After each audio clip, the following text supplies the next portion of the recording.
Hey, what's up? I'm Steve, and I'm kind of taking a break from this new remix I'm doing. It's I won't talk about it too much. Leave it as a surprise. And I'm listening to the Men in Blazers, Sir Ian Drake. You can hear. And they're asking him some questions, and I'm just gonna be answering the questions they ask him, since nobody's interviewing me right now. I got such a big ego. I got an ego like Kanye, you know what I'm saying? Roger, Michael, your listeners need to get out more. That is true. We actually met our listeners when we did an event in New York City. And I think one of the real plating live on a Saturday. Who's your broadcast partner on BT Sport? I don't have a broadcast partner on BT Sport, but I would love to do a game with Michael Owen and Sir Ian Drake. That would be a dream come true. I've thought many times about like I'll play FIFA or not. I play a lot of PES now for the last couple of years. Speaking of which, PES just I tried both on PC, and the build I got to like versus the PES release, which came out like a couple weeks before FIFA. Like that game is like it's sick. Like I mean, it runs. I have this graphics settings on low. It still looks good. The turf looks a little flat. But I mean, like when you play these games, these soccer games on your PC, it's like I'm playing at like same resolution, a little bit higher than the Xbox, and I'm getting like 60 frames a second, and I still have the crowd and all the logos look good, and this player models, everything look good. Granted, a lot of the player models have the same faces, but even still, it's like are wrong faces for players, like way wrong, and that can be kind of hilarious. But the thing is you're playing from such a far away angle that you never really get in close. So I'll go in and change like some features so they look a little bit more like them. But I have like the Yars gameplay patch on PES 2014, which really just kind of oomps up the game a little bit. It's super easy. It's not like complicated to install. And then I also just installed the Fire patch on it, and it's compatible online, so it's cool for that. Yeah, it's just it adds like the Sky One or Sky Bet League below the Premier League, full Bundesliga, everything, third and fourth kits, everything like that. It's really nice, and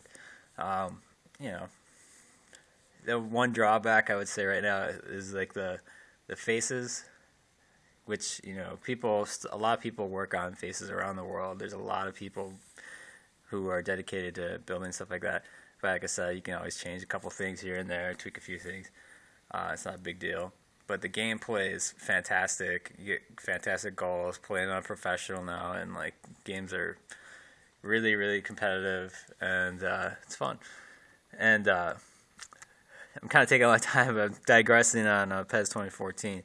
FIFA, having played that, was the gameplay itself. I think somebody probably will release. Like, there's like a Revolution patch for it that somebody made that you can download, and that probably tweaks a few things to make it a little bit more strategic, and just I don't know, like comparing that to the PES build with the gameplay patch by years, like and all that, where the balls are hit a lot harder, and there's just a little bit more variety in the way the ball hits the surface and stuff like that, and players making runs and the way defenses play. Like once it gets to that, like because I know they've done it with past games. Like I was playing FIFA 2006 or 2008, and like those games which were not like the next gen like gameplay style that came around with like the World Cup 2010 by EA. People were just modding them and making them really good. So I have no doubt that FIFA will get there on PC. Still, it does lag quite a bit on PC unless you got a really high-end one or a pretty decent computer. And but I mean, it's got like a lot of features to it that are fun. I just prefer what I got. And with that in mind, commentating like as a job or just like as a day-to-day thing, would be fantastic. I mean,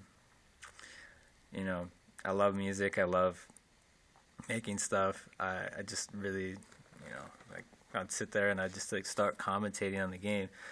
And I kind of thought, like, would it be weird if like an American just used a British accent like when he commentated on sports, because British actors use like an American accent in a lot of movies, and actors from all over the world like South Africa and Australia. There's a lot of famous ones that just use American accents in everything they do, and they play American. So I kind of look at it that way. But is it really necessary? I don't know. And so that's that. The long end of it. Next question. Michael Owen, the England, Liverpool and Real useful team. What I'd worry about Davo and I, we adore this Jurgen Klinsmann side, particularly because England are so grim. Davo wouldn't agree with that.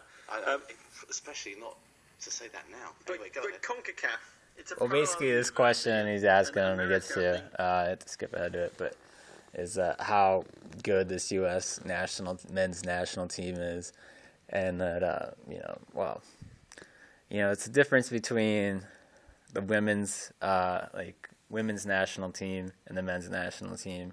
Women's national team are usually ranked 1 or 2 in the world, and men's team, can fluctuate somewhere between 10th to like 30th maybe, or maybe not that low. I don't think they've gotten that low in a long time, but like in terms of where they finish in the World Cups, they're finishing in the final 16. The last couple ones are 30, out of 32. They're qualifying all the way through CONCACAF quite easily.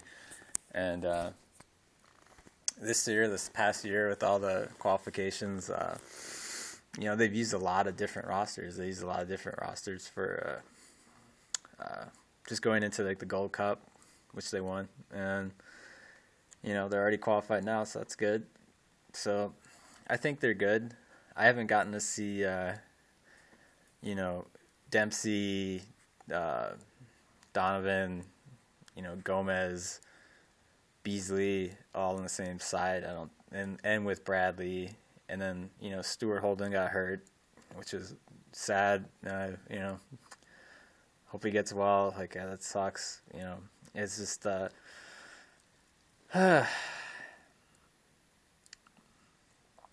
I think the expectations they'll have on themselves will probably be higher than anybody else.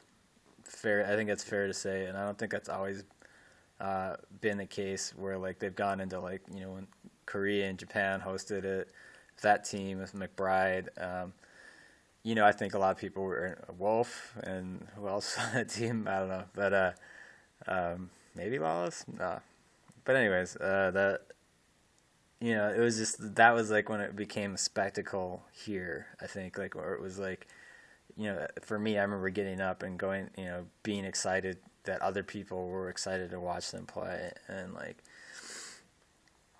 I was like a world away, and like, that was kind of a frustrating finish to that tournament, but, I don't think the expectation was that they were going to win it. I think the expectation was that, that it was cool just to see them in it, honestly, and that it was getting that kind of exposure.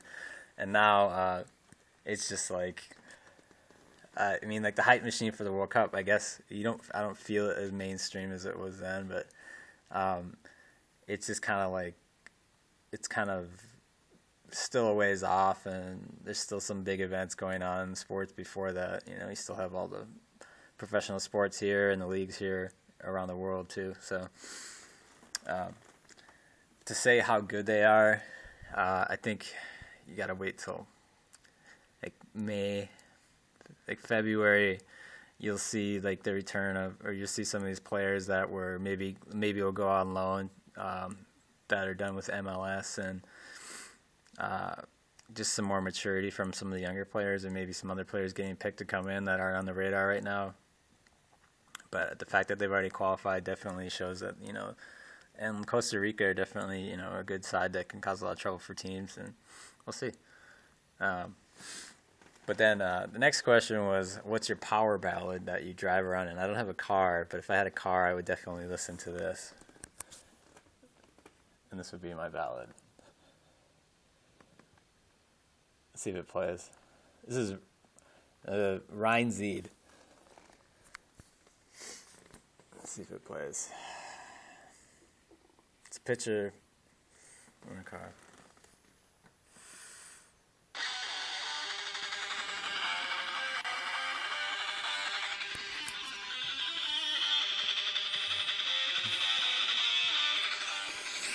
That's all I like about it.